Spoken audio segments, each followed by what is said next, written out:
Welcome back to another quick guide. Today I'll teach you how to make Taskbar in Windows 11 transparent.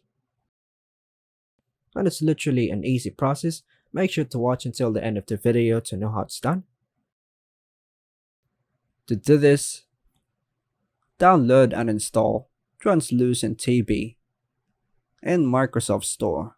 If you haven't already downloaded and installed Translucent TV from the Microsoft Store, now, once done, launch the Translucent TB application on your Windows 11 PC, then finally, hit continue. Once you've completed these steps, simply return to your desktop without any open tabs, or you can just minimize them. You will notice that the taskbar is not completely transparent.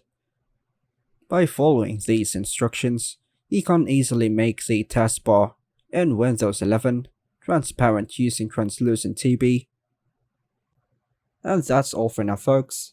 Thanks for watching.